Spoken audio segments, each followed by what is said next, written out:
আসসালামু আলাইকুম ওরহমতুল্লাহ বারাকাতুহু। প্রিয় বন্ধুরা, কেমন আছেন সবাই? আশা করছি আপনারা সবাই ভালো আছেন। আল্লাহ পাকের অশেষ রহমতে আমি ভালো আছি। ঢাকা থেকে ময়মনসিংহের প্রথম পর্ব আপনারা দেখেছেন। আজকে আরেকটি পর্ব, সেম ঢাকা থেকে ময়মনসিংহে যাওয়ার পথে আরও কিছু দৃশ্য আপনাদের মাঝে শেয়ার করব। আশা করছি আপনাদেরকে ভালো লাগবে। আসলে বর্তমান সরকার সমস্ত বিভাগীয় শহরে কিন্তু ঢাকা থেকে বিভাগীয় শহরগুলোতে 4 লেন রাস্তা উন্নত করার চেষ্টা করছে। তারই পরিপ্রেক্ষিতে ঢাকা থেকে ময়মনসিংহ রাস্তাটা কিন্তু 4 লেন করা, যেটা আমি হয়তো আপনার এক সাইডে আমি যাচ্ছি আর এক সাইডে আপনারা দেখতে পাচ্ছেন। এই রাস্তাটা আসলে এত সুন্দর এবং রাস্তাতে তেমন একটা যানজটও পড়ে না। তা আপনারা দেখতে থাকুন ঢাকা থেকে ময়মনসিংহ যাওয়ার পথে।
আপনারা দেখতে আছেন ঢাকা থেকে ময়মনসিংহ যাওয়ার পথে রাস্তাগুলো, আপনারা রাস্তার মাঝে যে ডিভাইডারগুলো দেখতে পাচ্ছেন, পাশে বিভিন্ন ধরনের সুন্দর সুন্দর ভবন এবং আরও সৌন্দর্য বৃদ্ধি করছে যে রাস্তার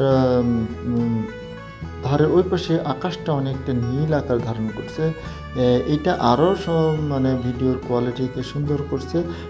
আশা করছি আপনাদেরকে ভালো লাগছে, আপনারা থাকবেন আমার পাশে। আশা করছি আগামীতে আরও সুন্দর সুন্দর ভিডিও আপনাদের মাঝে উপহার দেওয়ার চেষ্টা করব। অতএব দেখতে থাকুন এবং সাথে থাকুন। ঢাকা থেকে ময়মনসিংহ যাওয়ার পথে পথে দ্বিতীয় পর্ব। আসসালামু আলাইকুম রহমতুল্লাহ।